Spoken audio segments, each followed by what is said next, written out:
मेरे प्यारे बच्चों, आप सभी का स्वागत है नर्सिंग अड्डा 24/7 में। बच्चों, मेरा नाम है अमरीन कौर और आज हम बात करने जा रहे हैं बीटीएससी का एग्ज़ाम जो कि बस आने ही वाला है। तो भाई उसमें आपको क्या क्या डॉक्यूमेंट्स अपने साथ लेके जाने हैं जिसके बिना एंट्री नहीं होगी, और क्या नहीं लेके जाने भैया जिसके साथ एंट्री नहीं होने वाली है आपकी। ठीक है, तो भाई दोनों ही इंपॉर्टेंट है। तो हम एडमिट कार्ड से देख लेते हैं, एक एक लाइन पढ़ेंगे क्योंकि बच्चे बहुत घबरा जाते हैं, कितनी सारी इन्फॉर्मेशन लिखी है, हम इसको कैसे पढ़ें, हमें कुछ समझ नहीं आ रहा। तो मैं आपको इसको कंसाइज करके बताऊंगी ताकि आप सिर्फ मेन चीज़ों पे फोकस कर सकें। देखो भाई, ये है किसी बच्चे का एडमिट कार्ड है, इनका भाई जो एग्ज़ाम है 31 जुलाई को है और 7:30 बजे रिपोर्टिंग टाइम है और 8:30 गेट बंद हो जाएगा। देखो भाई, जिनका एग्ज़ाम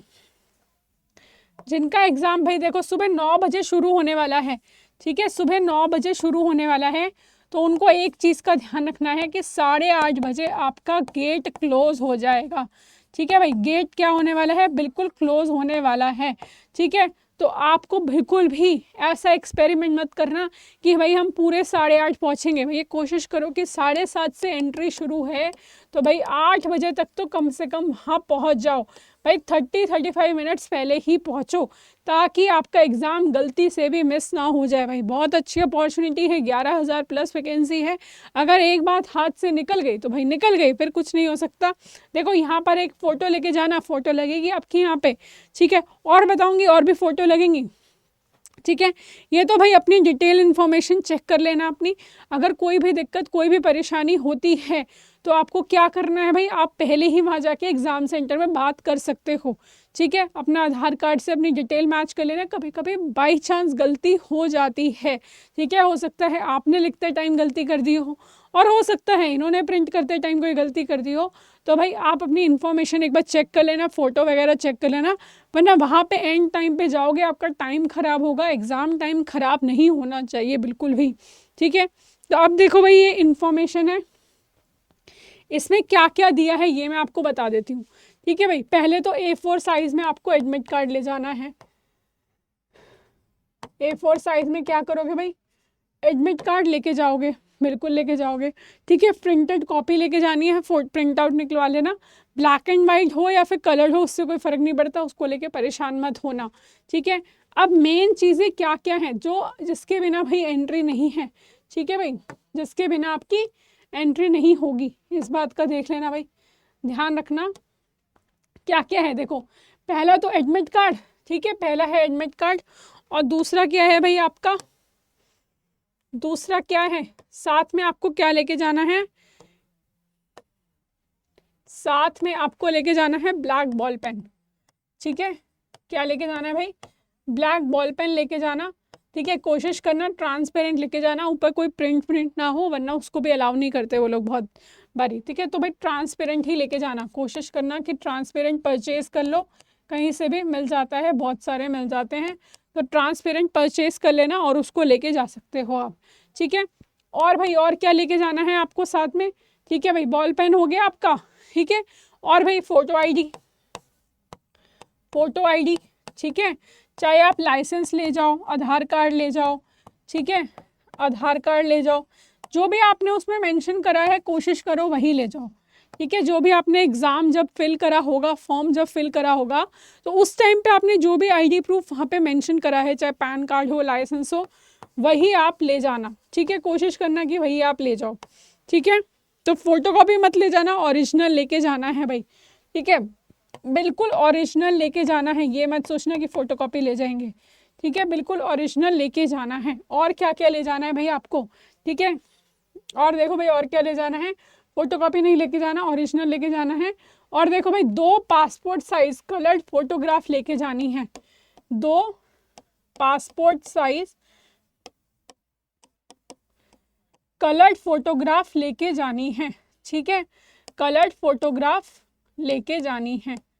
ठीक है, कलर्ड फोटोग्राफ लेके जानी है। ठीक है भाई, बिल्कुल कलर्ड फोटोग्राफ लेके जानी है आपको, 2 फोटोग्राफ लेके जानी है। ठीक है, और देखो अंदर कोई भी, क्योंकि एक तो आपको उसकी वहीं पे ही लगनी है, फॉर्म पे ही, ये आपने देख ही लिया होगा, यहाँ पे लगेगी एक फ़ोटोग्राफ तो।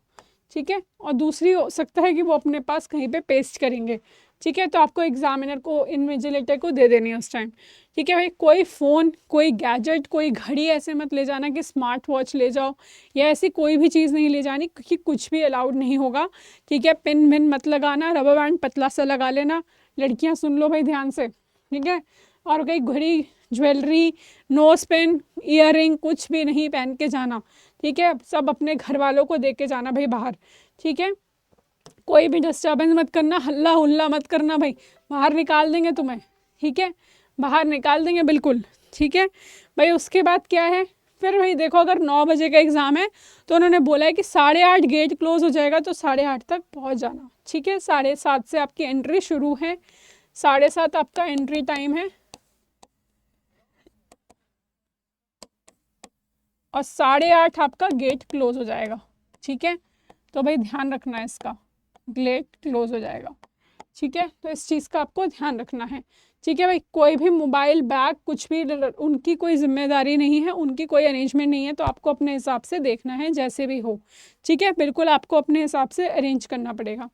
ठीक है, तो भाई जो कोटा है आपका विजुअली हैंडीकैप्ड का या फिर डिसेबिलिटी वालों का, ठीक है, मोर देन 40% वाले जो है उनको अपना स्क्राइब ले जाना अलाउड है, क्योंकि फॉर्म में एक ऑप्शन था कि आपको अपना स्क्राइब ले जाना। स्क्राइब मतलब हो गया जैसे कि हेल्पिंग, मतलब जैसे अगर किसी को दिखाई नहीं देता, कोई विजुअली इम्पेयर्ड है या फिर हो सकता है हाथ वगैरह ना हो, तो उनको टाइप करने के लिए या सेलेक्ट करने के लिए तो उनको अपना स्क्राइब ले जाना अलाउड है। ठीक है, चलो, उन्होंने अगर ऑप्ट करा है एग्ज़ाम टाइम में, वो मेन है। ठीक है, एग्ज़ाम टाइम पे ऑप्ट कराना चाहिए, जैसे सेरिब्रल पाल्सी वाला कोई बच्चा है, कैंडिडेट है, उन सबको। ठीक है, उसके बाद भाई देखो, ये तो आपको पता ही है कि इन्होंने ये लिखा है कि एलिजिबिलिटी अगर आपने पूरी करी है तभी आपका सिलेक्शन होगा। ठीक है, उसकी कोई गारंटी नहीं है कि अगर आपने एग्ज़ाम दिया तो आप बोलो कि मैंने एग्ज़ाम दिया मेरा सिलेक्शन हो गया, ऐसा कुछ नहीं है। तो आपको पता ही है, रफ शीट वहाँ पे प्रोवाइड कराई जाएगी आपको कैलकुलेशन के लिए, तो आपको कुछ भी उस पर नाम, अपना रोल नंबर वगैरह, वो तो खैर आपको वहाँ पे भी बता देंगे, रफ शीट पे अपना रोल नंबर, नाम वगैरह सब लिख देना। ठीक है, वरना वो काउंट नहीं होती फिर।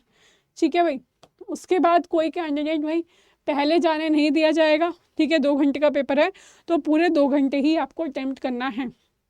ठीक है, ये देख लो भाई, एग्ज़ाम आपका पूरे 2 घंटे का रहने वाला है। ठीक है, 9 से 11। ठीक है, तो पूरे 2 घंटे आपको वहीं बैठना है, पहले किसी को भी नहीं जाने दिया जाएगा। ठीक है, तो बायोमेट्रिक होगी आपकी, और वो सब तो आपका वहाँ पे फॉर्मेलिटीज़ हैं जो होती हैं। ठीक है, उसके बाद CBT है आपका। ठीक है, कंप्यूटर बेस्ड एग्ज़ाम है आपका, ये ध्यान रखना। ठीक है, कंप्यूटर बेस्ड आपका एग्ज़ाम होने वाला है बिल्कुल। और कंपनसेटरी टाइम जो PWD वाले हैं उनको 20 मिनट्स पर आवर एक्स्ट्रा मिलते हैं। ठीक है, उसके बाद ऑनलाइन एग्जामिनेशन इंस्ट्रक्शंस जो आती हैं, जैसे देखो कहीं कहीं पे जैसे इस चीज़ का ध्यान रखना, कहीं पे जो मार्क विद रिव्यू हो जाता है। ठीक है, मार्क विद रिव्यू होता है। ठीक है, मार्क विद रिव्यू होता है, और कई बार आप करेक्ट आंसर मार्क करते हो, उसके लिए भी रिव्यू के लिए रख देते हो। ठीक है, करेक्ट आंसर या फिर कोई भी आंसर सेलेक्ट करके रिव्यू के लिए रख देते हो, तो कहीं कहीं ये वाली जो पार्ट है ना, उसको इवैल्यूएट करने के लिए अलाउ कर दिया जाता है। जैसे अगर समझ लो कि मैंने ये क्वेश्चन अटेम्प्ट करा, क्वेश्चन नंबर 5 था, और मैंने उस पर टिक कर दिया, लेकिन मैंने उसको मार्क फॉर रिव्यू कर दिया। ठीक है, कि भाई मुझे उसको दोबारा से एक बार देखना है, मैं श्योर नहीं हूँ अपने एग्ज़ाम को लेके। ठीक है, तो उसमें क्या होता है, कुछ एग्जामिनेशन में ऐसा होता है कि इनको इवैल्यूएशन के लिए रख दिया जाएगा।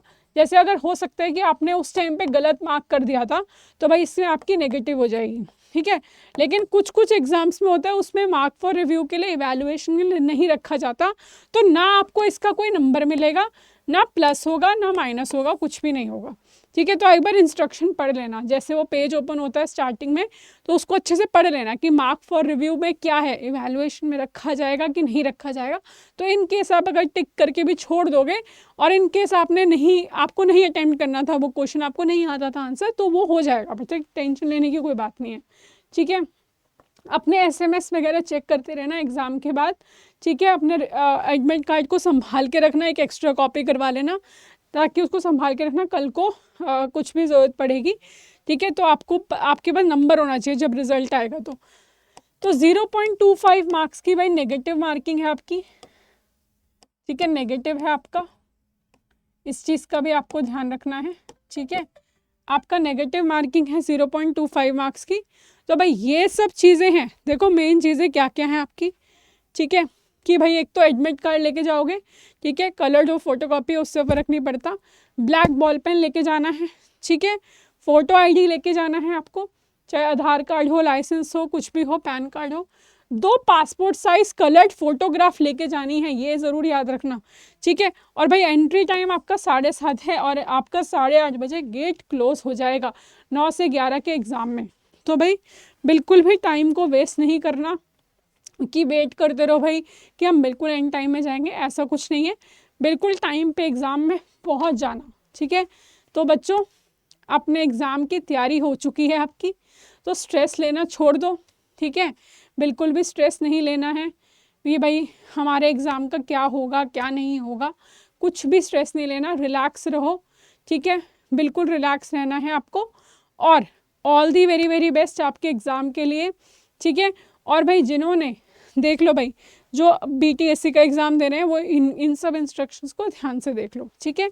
All the very very best. और भाई सोच के जाओ कि आई कैन डू इट, ठीक है, बस ये चीज़ सोच के जाओ अच्छे से और तुम बिल्कुल इस काम को कर सकते हो, ठीक है। I am very very much sure मेरे बच्चे बहुत होशियार हैं, वो इस एग्ज़ाम को पक्का पक्का क्लियर करके आएंगे। All the best. Thank you बच्चों। अगर वीडियो अच्छी लगी हो तो लाइक और शेयर ज़रूर कर देना ताकि बाकी लोगों को भी इन्फॉर्मेशन मिल जाए, क्योंकि बहुत लोग लास्ट टाइम में फ़ोटोग्राफ नहीं लेके जाते हैं या ID प्रूफ की फ़ोटोकॉपी ले जाते हैं तो बहुत दिक्कत हो जाती है, ठीक है।